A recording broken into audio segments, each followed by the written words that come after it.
Welcome back to Psychedelic Therapy Frontiers, the podcast devoted to exploring the frontiers of psychedelic medicine and what it takes to cultivate a healthy mind, body, and spirit. I'm Dr. Steve Thayer, and today my co-host, Dr. Reid Robison, and I explore the weird and potentially wonderful world of DMT. DMT, or dimethyltryptamine, and similar psychedelics have been used by indigenous peoples for healing, development, spiritual purposes, and the like for thousands of years. Western science is now exploring how this molecule might be used to treat modern mental health issues. So Reid and I just sort of skimmed the latest science. Not even sort of. We actually skimmed the latest science, share some of our personal experiences. It's a good one, so buckle up. Please enjoy. Actually, wait. Before you buckle up and enjoy, go and leave us a review. Spotify, Apple Podcasts, Google Podcasts, wherever you listen to the show. YouTube. If you're watching on YouTube, give us a like. Smash that subscribe button, as the kids say. Write comments. We love hearing from you folks. And of course, the 5-star reviews make me happy and assuage my low self-confidence. Just kidding. Sort of. All right. Enough weirdness. Now you can buckle up and please enjoy. Reid, I have a quote here from the patron saint of dimethyltryptamine, Terence McKenna.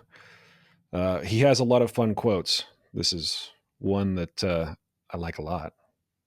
And he has a fun voice. He does. We'll have to hear your Terence McKenna impression, but I haven't heard his voice enough to give a reliable impression. Here's one, though. DMT raises all the questions in a hurry. It's so intense and so oriented toward the other and the visual and the hallucinogenic that it isn't really like a drug. It's more like an event that you ran into. You just came around a corner, and there was the unspeakable. He's so poetic. He is. You know, Terence McKenna is like the OG psychonaut. Right. There's this 20-minute talk out there on YouTube by him about the DMT experience, where he just kind of remarked on how no one knows how to describe this thing. So he proceeded to just take it over and over and document his experience and think about it, integrate it, iterate on it, and then came up with this conceptualization. And there are some fun quotes that come out of his mouth about DMT. He's the one who coined the term machine elves. Yeah, the like the crystalline self-bouncing basketballs. I think he he describes them in a lot of different ways, but yeah, and the machine elves being an example of these entities that people can encounter while on DMT, and that's something we'll get into in this episode as well. But yeah, in case you haven't figured it out, folks, today we're going to be talking about DMT in its various forms. Talk about 5-MeO DMT and all things that we can in the short time that we have related to it. Mm-hmm. Well, where shall we begin? Machine elves? Let's maybe with a what is DMT? So I mentioned the name dimethyltryptamine that is found in ayahuasca. So our listeners will have heard probably of ayahuasca. We've talked about it a lot on the podcast, but sort of the active psychedelic ingredient in ayahuasca. But that's not the only place it's found. And there's some evidence to suggest that we produce DMT endogenously, right, in our bodies, and that it's released in at certain times, like some people speculate childbirth, near-death experiences, flow state experiences. But yeah, any more on what is DMT? Well, a couple, besides ayahuasca being a popular term these days, where in the kind of Quicha linguistics means spirit and huasca means vine, so spirit vine. You also have this Netflix documentary about Rick Strassman called The Spirit Molecule that's all about NN-DMT. Mm-hmm. So NN-dimethyltryptamine is a classic psychedelic found in ayahuasca as one of the ingredients, the main psychoactive ingredient, and also ingested in other ways, like inhaled DMT, inhaled 5-MeO DMT, and also coming down the pipeline in our world in mental health, in clinical trials for depression and a variety of other conditions. But DMT is an agonist at like other classic psychedelics, the 5-HT2A receptor primarily, but also some 2C, 1A activity. And by itself, well, the half life depends a lot on how you ingest it, because DMT gets chewed up by the monoamine oxidase system in your body. And you've got to either inhale it to get a bunch really fast before that chews it all up, or take an MAOI to prolong the experience, as in ayahuasca. I was going to say, and that's kind of one of the miracles of ayahuasca, that it's this ancient brew, thousands of years old and been used for thousands of years. And it combines those two things, like the root and the vine, one of which has the MAOI. How did they know? How did they know? They were doing chemical lab tests thousands of years ago, apparently. There's some funny videos on YouTube. Like, I've seen one of a tiger or two rolling around in like ayahuasca vines. And the video says it's because they happen to ingest these two plants being grown, like that happen to be growing near each other. But yeah, I mean, if it's accurate or real, I think it's pretty cool. Tigers tripping. And you mentioned that DMT acting on similar receptors in the brain to things like psilocybin, and people talk about the similarities, the similar signatures of those experiences. Like when you actually experience DMT and experience psilocybin, um, people talk about the sacred geometry. They talk about contact with entities and realms. With DMT, especially ayahuasca, they call it grandmother ayahuasca. There's this feminine divine energy to it, or experience.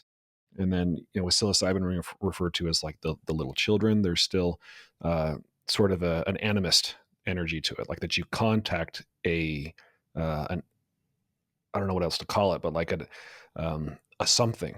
It's not just a weird trip. You're in contact with something. Yeah, it's true. I mean, if you look at the chemical structures of DMT and psilocybin, they're really just different by hydroxy group. Um, you know, you and I were talking about this recent episode on the Tim Ferriss podcast, where it wasn't even Tim Ferriss on there; it was Hamilton Morris being interviewed by um, this kind of ethnobotanist, Plotkin, I think is his name, and Yeah, it was for his episode, Potkin's podcast, I think Plants of the Gods or something like that. yeah, and Hamilton talked about how psilocybin and NN-DMT are more similar to one another than 5-MeO-DMT and NN-DMT are. hmm Yeah, maybe a good jumping off point to talk about 5-MeO, unless you've got more things to say specifically about NN. Yeah, I mean, NN we mentioned is the spirit molecule. 5-MeO is called the God molecule. So it's a slightly longer duration with an inhaled NN-DMT experience. You might be looking at 10 minutes. With an inhaled 5-MeO-DMT, more like half an hour, perhaps 20, 30 minutes. And NN-DMT is thought to be more visual, and 5-MeO more like rock your world, perspective shifting. Yeah, more ego dissolving. Certainly, you can experience ego dissolution on high doses of NN, but there you see people sipping on an NN DMT vape pen at a festival, but you probably wouldn't see people dancing around on 5-MeO.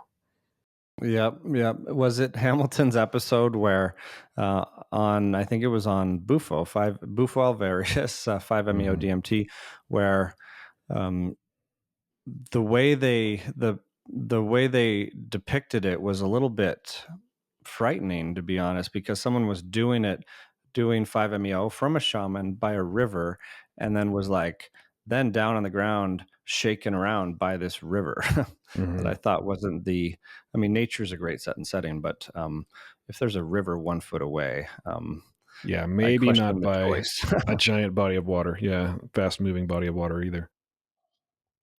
Yeah, and people often describe the 5-MeO experience as I guess a kind of a different. So I'm just thinking about it from the therapeutic perspective. Um, Obliterating your sense of self so that you feel one with the universe, one with God, true ego dissolving, can be really destabilizing for some people.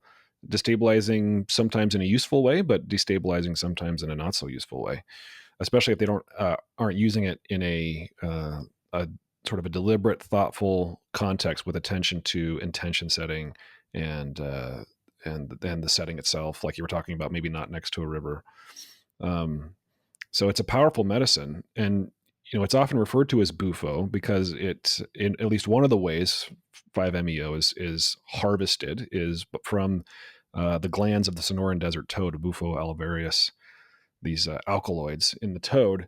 And that's, we bring up Hamilton. He's kind of this evangelist for saving the toads, that 5-MeO is relatively easy to synthesize in a lab, he says. And that even if you're trying to ethically source 5-MeO from these toads, not everyone is. And because it's become so popular, we're really putting the ecosystem of these toads at risk. Um, so yeah, I had a conversation with Hamilton in New York at the Horizons conference really briefly about this, because I was curious if there may be other alkaloids in the venom of the toad that have modulating effects or moderating effects on the 5-MeO, and if so, might it not be important to consume the natural 5-MeO versus the synthetic?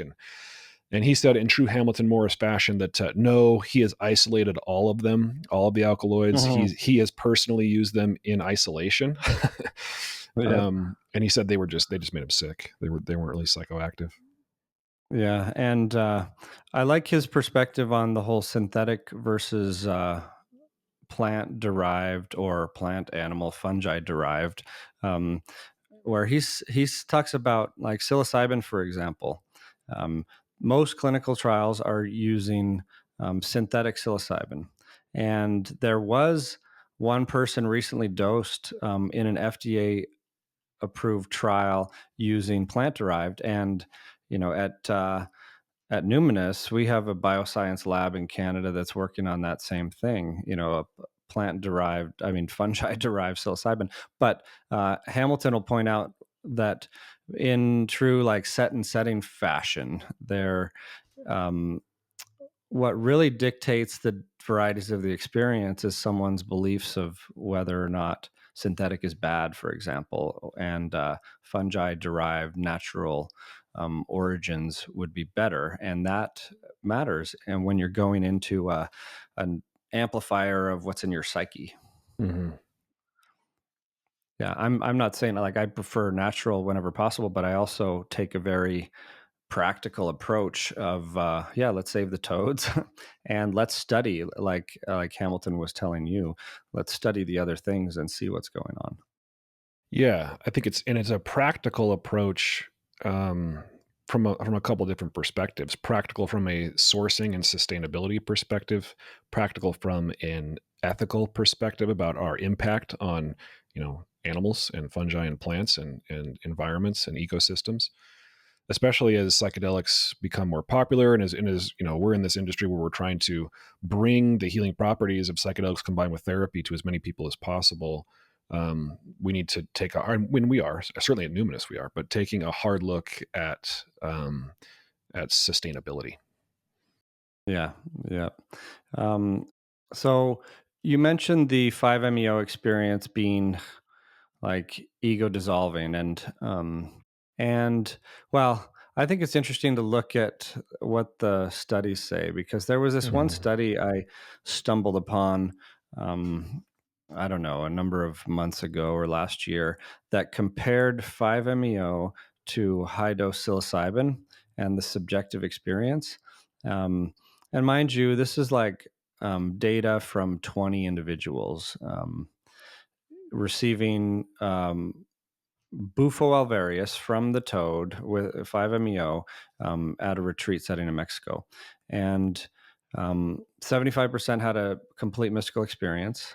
Um, and when compared to a prior psilocybin study of 30 milligrams of psilocybin, let's say 3 to 4 plus dried grams, depending on the strain, of course, but the intensity of the effects were similar. The 75% of individuals in a high dose psilocybin study had a complete mystical experience. And so if you look at it that way, the numbers look similar, but the thing is, the 5-MeO experience over half an hour is a lot more compressed. That's Hmm. why, like Terence McKenna says in some of his talks on DMT in general, it's like being struck by metaphysical lightning. Right. I'd be curious about a factor analysis of those two groups, because you can have a total score at the MEQ of a mystical experience, but there are several different, like, subs, you could call them subscales, I guess, of what add up to a mystical experience. And I'd be curious to know if there are certain aspects of the mystical experience that are more prominent with 5-MeO, like ego dissolution, and maybe less prominent Yeah. with the high dose psilocybin. I think we could answer that. I just have kind of a partial answer because there's another study that looked in more detail at the mystical experience after 5-MeO inhalation Hmm. in also a naturalistic setting. And in addition to the life benefits after, which I can talk about, on the MEQ, the two main things that stood out were ego dissolution and oceanic boundlessness. Mm. And these were correlated to the more ego dissolution and this like boundlessness you experience, the more like positive benefits in life, like life satisfaction ratings, less depression, less stress you had. And overall, there was an increase in mindfulness in general for everyone and a decrease in psychopathology, Hmm. even 4 weeks later. Those correlations are the ones I think that we find across the spectrum of psychedelics that we're using to help treat things like depression and anxiety and PTSD, is that there seems to be a correlation between feelings of oneness, feelings of transcendence, of our egoic state, um, and at least improved life satisfaction. So many roads lead to the Rome of wellness, but it seems Yeah. like some of these roads start to be consistent across these different substances and treatment groups. Yeah.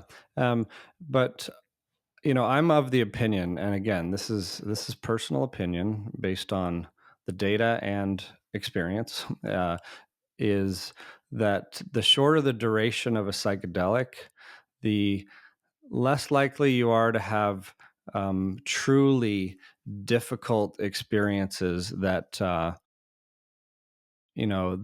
with lasting distress, perhaps because it's over so soon. So if you look at Mm. some of these 5-MeO studies, um, there was one in like 2018 that showed 37% of participants had a challenging experience, but that was even including the slightly challenging ratings.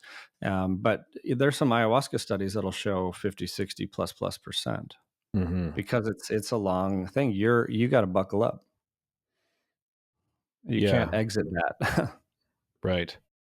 Yeah, and I'm also curious then, with the short duration. We've talked about how long psychedelic journeys tend to have chapters, and sometimes Hmm. those chapters change depending on setting variables, like the music changing, or guidance and prompts from a facilitator. And so, yeah, I'm curious if it is typical then for something like NN or 5-MeO to have a single chapter because it's shorter. Hmm. And maybe that reduces the potential for these difficult experiences, because sometimes the difficult experience is because of a chapter change, and you start all of a sudden descend into something that is really, really hard for you.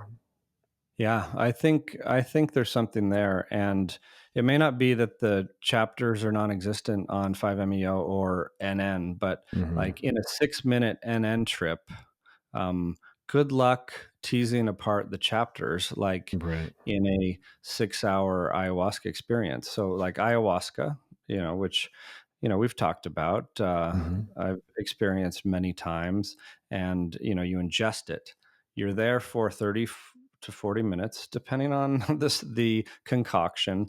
Could be quicker, and then some perceptual changes happen. You might notice some shaking, some vibrations, some synesthesia, some closed eye and open eye hallucinations. But then, like, there's often this passage through some challenging material, like confusion, fear, uh, where your psychological defenses seem like impaired. You're not able to control things like you might in day-to-day life, and some traumatic things might come up. You might have some insight, and then there's this chapter often, and it's different for everyone, of purging, like moving energy by shaking, yawning, burping, crying, throwing up.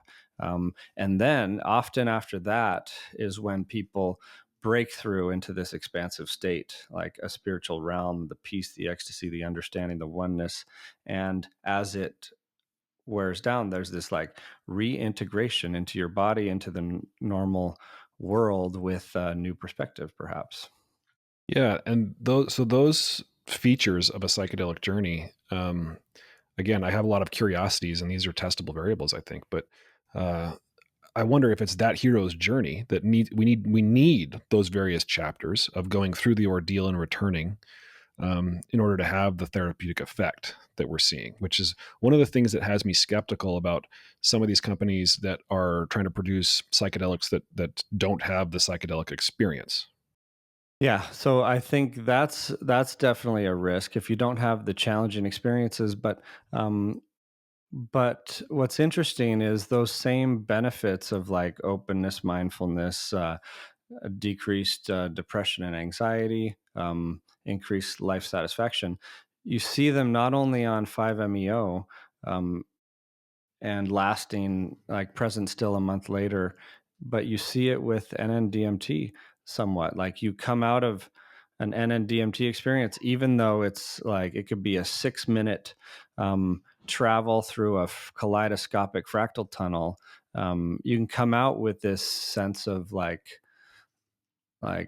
ecstatic self-confidence and some new insights. And like Hmm. there is, in with NN-DMT, if you look at the studies, I think it's like 80 to 90% plus have an encounter with an entity, and most consider that to be benevolent or helpful, like a guide. And I mean, we could talk about this, but they take the form of a lot of interesting things that have some common signatures from the medicine, that it's not only entities, but these common themes of entities. Let's talk about it, because the common themes are not only things you read about on psychedelic, psychonaut forums or on in Reddit. It's things that have been surveyed and studied. That it's there are certain themes to the entity encounters that have people thinking, and as people have thought for a long time, what's happening? Like, is this just common because we have a common neurochemistry as human beings, and this compound affects our neurochemistry similarly, so that we all have the same kind of dreamlike experience? Or is DMT a key to an extra dimensional realm where these beings exist? Um, and why is it so similar to alien abduction reports? And people talk about what it's like to be abducted by aliens. The DMT experience can sometimes be similar. Um, and I'm smiling as I'm saying these things because as I've said on the podcast, I am a natural born skeptic. So my first reaction to things like this is to not believe them. But my personal experiences with DMT have been on track, in line with a lot of these themes, and the entities that I've encountered have been almost always benevolent. I will say, and we Oh. we will talk about some of the risks of DMT usage. I have encountered some not so benevolent entities and had some very, very frightening experiences. Maybe just one on DMT. Mhm. And was it a useful one? The one I'm thinking of was useful. In part, it wasn't useful. How do I want to say this? Like, I think I was able to make use of it. Yeah. But basically, I'd had some very, very positive experiences that like the ones you were describing, encountering these sort of benevolent elfish entities that were giving me advice and reminding me of things like that I am enough and I am good, and related to the intentions that I was bringing into the experience. But then there was this one where I entered basically a demonic cave that was really frightening, and and the entity I encountered was the name I gave this entity was the Devil Jester, because it had Mm. sort of a demonic, sort of Joker like appearance, and it was there to humble me. It was there to say, you think you are in control of this thing you call your mind. You're using this medicine. You think you can navigate it. Let me show you how little control you have. And then it was sort of you know, a roller coaster through the bowels of hell. And I Hmm. came out of that. I came out of that just feeling very humbled. And it's something that on the Psychonaut wiki, or the Psychonaut forums, they call a hyper slap, where you kind of get, Hmm. a little too eager in the psychedelics numinous space, and you get humbled by the machine elves. Steve got hyper slapped. I got hyper Yeah, slapped. that's fascinating. And it sounds pretty characteristic of many people's description of both ayahuasca and these other DMT varieties and routes of administration, like mostly benevolent, sometimes scary, but like we talk about in our psychedelic therapy trainings and everything, you can make meaning out of all of this, and there's a lot of value in that process and that question of why is this in my mind, or getting curious about why it's there, and like you got a nice dose of humility out of the experience. Hmm. Yeah, the why is this in my mind? Stay curious, stay open.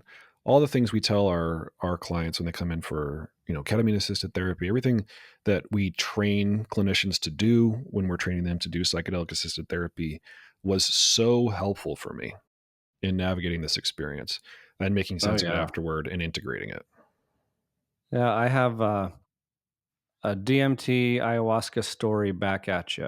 This is actually my last ayahuasca ceremony Hmm. in a far off land, where, mid experience, it was a rather potent concoction, I must admit. And I was warned about this. And, having a fair amount of experience with that medicine, normally I'm not going in with much trepidation or fear. But this time I got to admit, I was like, okay, here we go.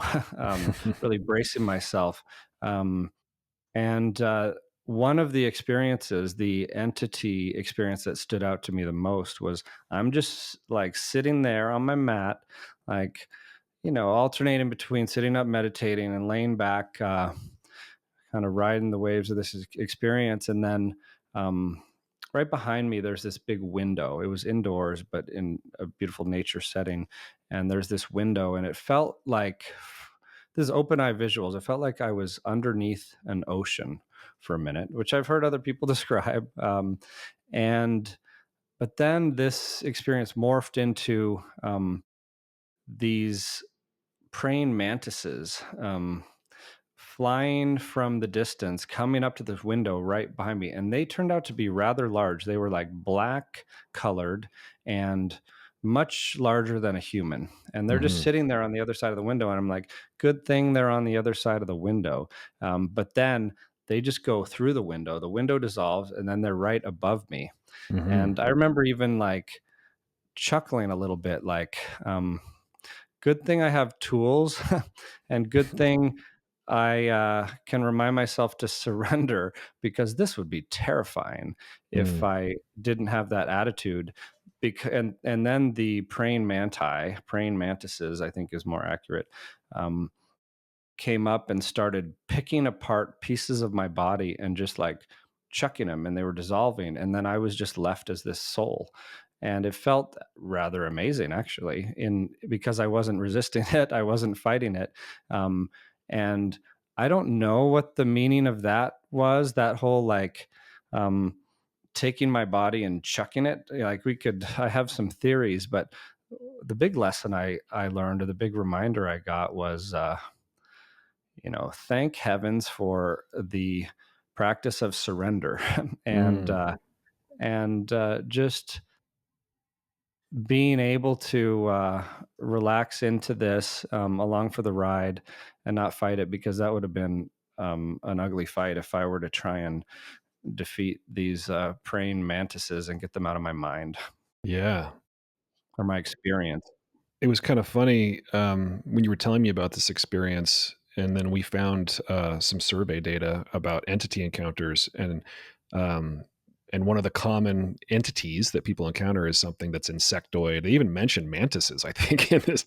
Oh In yeah, this, it's even in Rick Strassman's book, because I went back and looked at the spirit molecule, mm, um, where he talks about, in studies, on average, at least half of volunteers receiving NN-DMT um, entered this freestanding different existence, and where there were intelligent beings, entities, aliens, guides, helpers, and they take the form of, quote, clowns, reptiles, mantises, bees, spiders, cacti, and stick figures.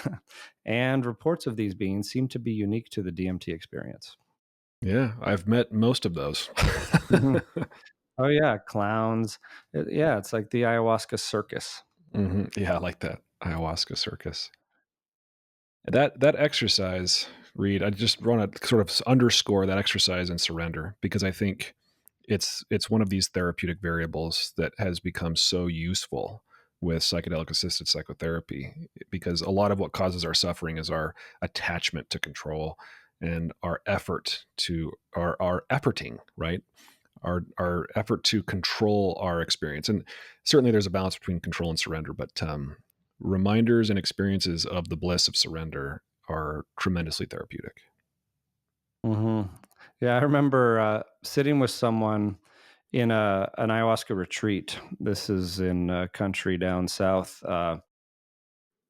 and after it was the morning after a very intense ayahuasca experience, probably like night 2 of 3 of this retreat week of dosing sessions, and um, she had had this experience of a hummingbird flying in front of her, and it was a beautiful, awe-inspiring moment. But then the hummingbird comes up really close, and it was big and had this giant pokey beak, and then it stuck that giant pokey beak into her chest and went Mm. into her heart, Holy and cow. then started pumping it up.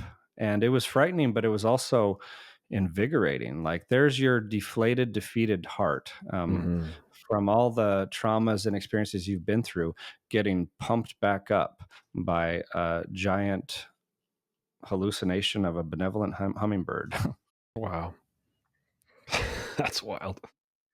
Yeah. So, DMT, it is wild stuff. Here's another, study for you. This is NN-DMT. Hmm. Like, how many people? Like 30, 40 people. A UK study, like out of University of Greenwich. 40 milligrams inhaled DMT, I think. I don't know if it was inhaled or, I think it was inhaled. And 94% had encounters with otherworldly beings. 100% were connected with another world. 50% felt some kind of telepathic communication from the entity, mostly on the topic of like cosmic insight. Like, it could be love for others, for self, oneness, sometimes like an insight on the game like nature of reality, which is interesting. Mm. And This paper described them as like cartoonish or clown like. One was a multidimensional moth, others were serpentine, octopoid, insectoid. Um, some were humanoid. and there were some like dancing lattices and sentient geometries. And most in this experience believed that they were intrinsically kind and saw them as teachers or guides.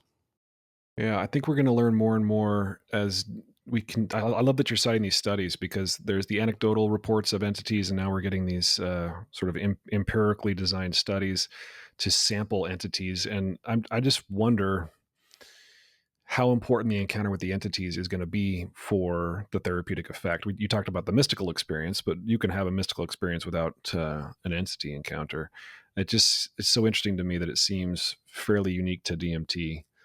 Although people do talk about encountering spirits or entities on psilocybin, or I'm not as sure about LSD though. Entity encounters? Yeah.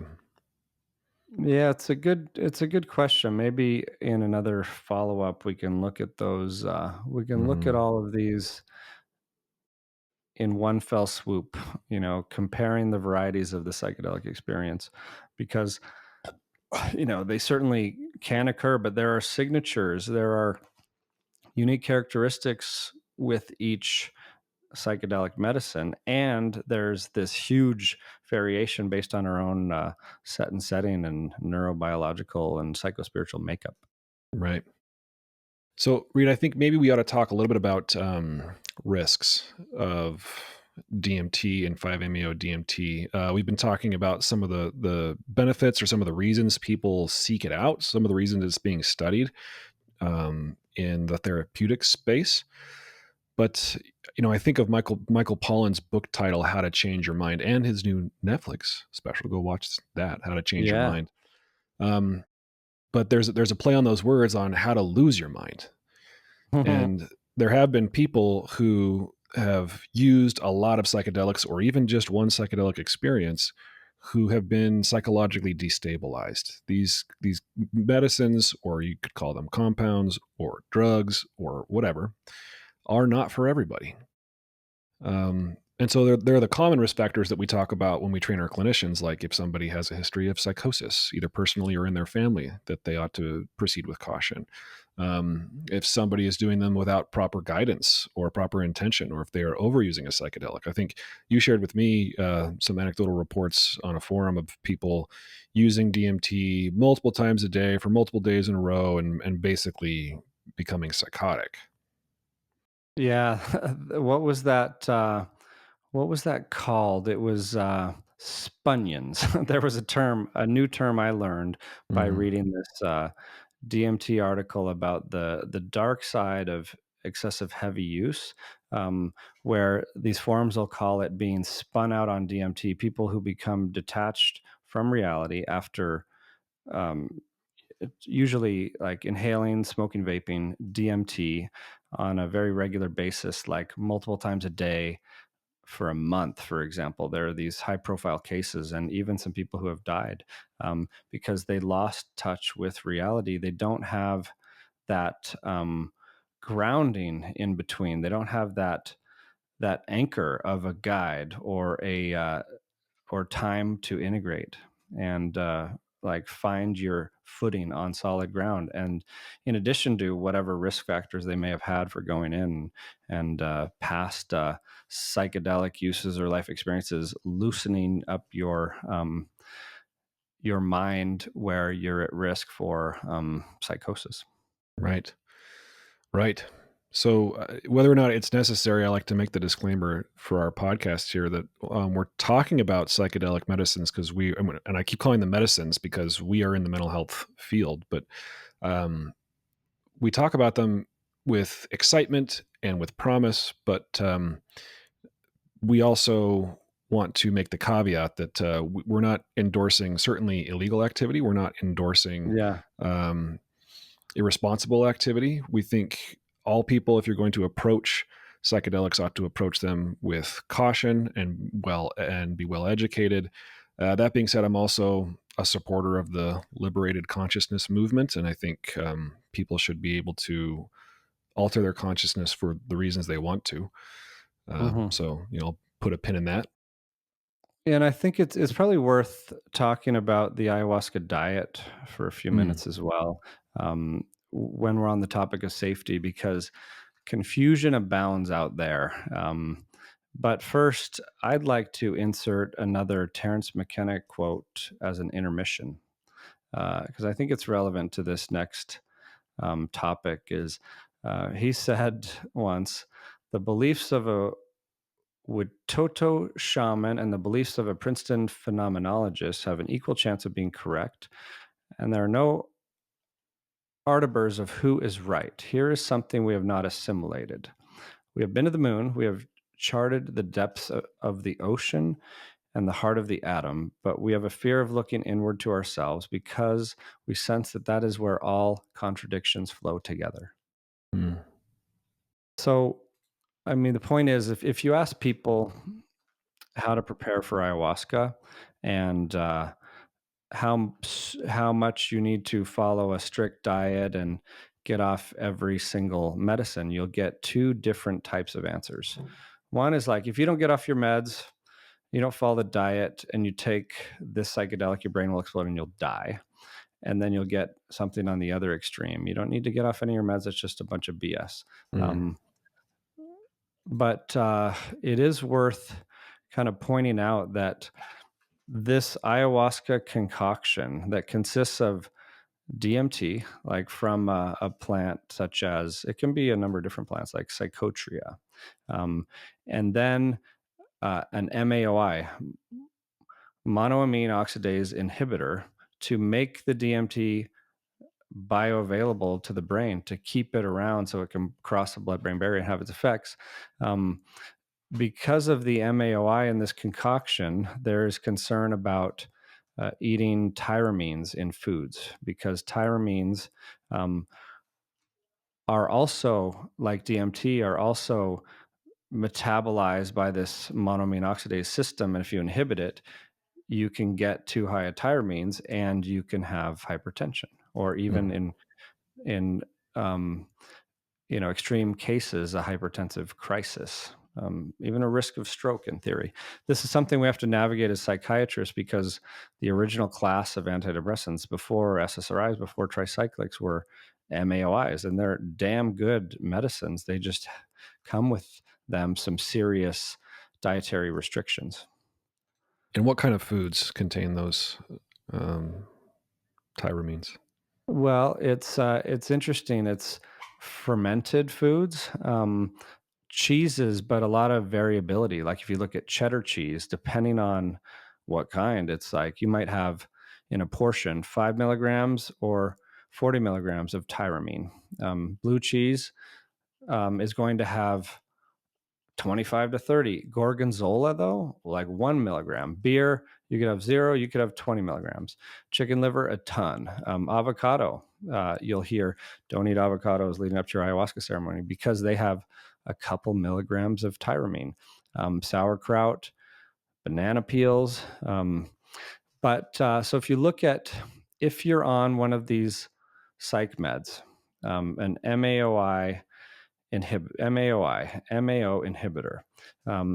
If you are on one of those and you eat 6 to 8 milligrams of tyramine, you'll have elevated blood pressure, nausea, vomiting. So you can see where the concerns come about. If you have 10 to 20 milligrams, you could have a severe headache, severe.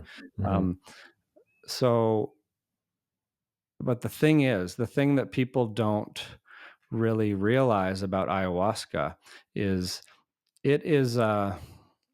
so ayahuasca is a reversible MAOI, and the pharmaceutical ones are irreversible. Examples would be selegiline. There might be like Marplan, Nardil, Parnate. And that means that it takes 2 weeks for you to get your MAO capacity back.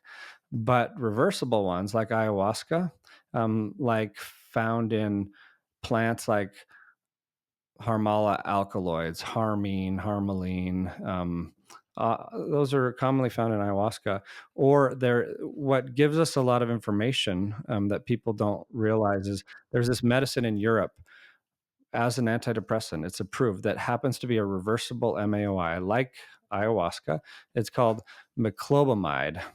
And if you take that, you don't have any dietary restrictions. Hmm. Zero. So, and they even say that 100 milligrams of tyramine can be safely ingested while getting treatment with this meclobamide. And that they even studied it with giving up several hundred milligrams of tyramine that would be very, very hard to get. So in reality, my conclusion is, and I need to give this with a big fat disclaimer, is the dietary restrictions have a lot more to do with psychospiritual prep than physiologic prep. But I'm thankful that so much attention is paid to it, because when you go experience ayahuasca in ceremonial settings, these are often not medical professionals; they're medicine shamans, and so I think it's great that they're saying absolutely get off your Prozac, even though if you were to do it like in a laboratory-based setting with medical professionals, we could navigate a hell of a lot of dietary considerations and con meds. And maybe that's part of the future of some of these, but that's just some kind of debate I wanted to shine some scientific light on. I love that. So, but the counsel of getting off your SSRI isn't. I always thought that was because SSRI use could blunt the effect of something like ayahuasca, or is there a risk of serotonin syndrome? Is that one of the concerns? Yeah, so that is one of the concerns with Prozac, for example. Prozac being the SSRI with a long half life, like days. Um, there's even just to give an example, there's even a Prozac weekly out there on the market that's approved to be taken once a week, but it's not any different of a medicine. It's just higher dose of the regular Prozac. But yeah, the making serotonin more available and is and what ayahuasca does, the DMT, triggering a release of serotonin from these 5-HT receptors, is another concern of like hypertensive crisis and serotonin syndrome, with both that hypertensive crisis and some autonomic instability, mental status changes, some other motor movement symptoms, which would be quite rare at regular doses, but it's definitely a concern. Not anything to mess with, because who knows how much they're getting when they consume ayahuasca, and we're not like systematically assessing someone's risk and tolerance, and serotonin syndrome is not something to mess with. Right, right. Yeah. This conversation is making me think of Benjamin Malcolm, the spirit pharmacist. Mm-hmm. Never met the guy, but his the stuff that he's released has been pretty useful in answering some of my questions about, considerations about indications and contraindications when taking modern psychiatric medications, when you are interested in also using psychedelics. Yeah, yeah, because no, his content is great, and to try and sum it up, like tyramine, the dietary thing that people try to avoid, hits the neurons, and one of the things it does is it causes the neurons to spit out some norepinephrine, which would raise your blood pressure. And MAO inhibitor comes along and prevents the norepinephrine from turning into its metabolites somewhat. So it's also more available that way.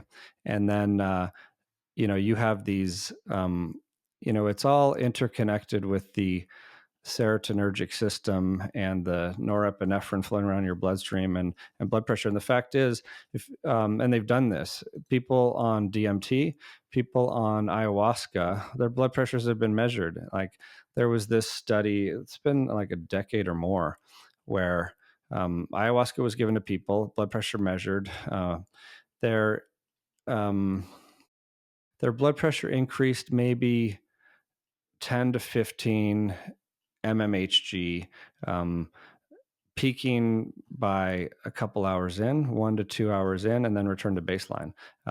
So if you can tolerate mild exercise, this is what the MDMA protocols kind of say as well, because MDMA has stimulant properties, increases your heart rate and blood pressure. If you can handle some exercise, you can handle the transient increase of blood pressure, heart rate from ayahuasca, from MDMA, from ketamine even. Ketamine, yeah, that's what I was thinking.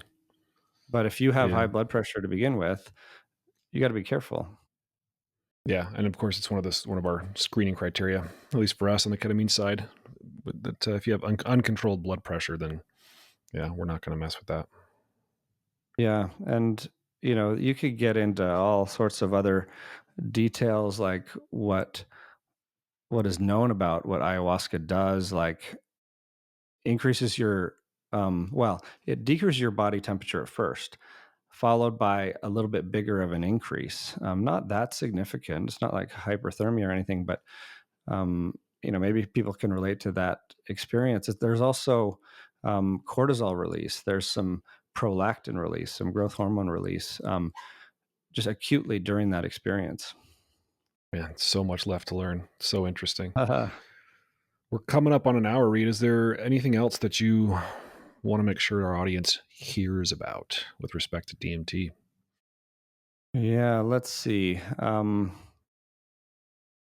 Well, I think we've covered quite a spectrum of DMT anecdotes and learnings from the literature, but um, yeah, I'm excited that these clinical trials are coming.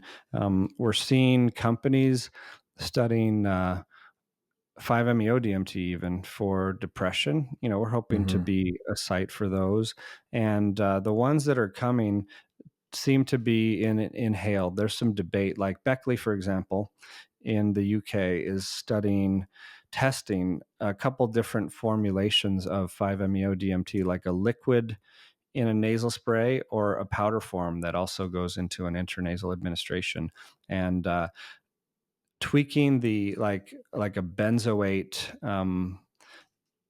tweak to a 5-MeO just changes slightly the onset, the peak, and therefore the experience. And they're wondering what is both the most practical to give in a clinical setting and the optimal experience for better outcomes. So it's an exciting time to be in psychedelic research and mental health, that's for sure. It's one of the things I'm really excited about is just medicines like DMT being able to increase the practical delivery of psychedelic assisted psychotherapy. We like ketamine because the experience is one of the reasons we like it is manageable from a scalability perspective, right? A 45-minute to 1 hour psychedelic experience. Versus what we've been studying in our clinical trials, things like psilocybin and LSD, which is 6 to 12 hour experience. MDMA, right? Really long experience. So if we can get a lot of bang for our buck in a 6-minute NMDMT experience followed by some psychotherapy, then that might be one of the paths to scalability and sustainability. Yeah. And one other fun fact or interesting thing to point out is you remember that DMT study that came out just a couple months ago, um, looking at DMT in both healthy volunteers and major depressive disorder? Mm-hmm. This it was like a open label dose escalation study. But what was fascinating to me is they pretty much ignored the set and setting and preparation and integration. So most psychedelic therapy protocols will have multiple prep sessions.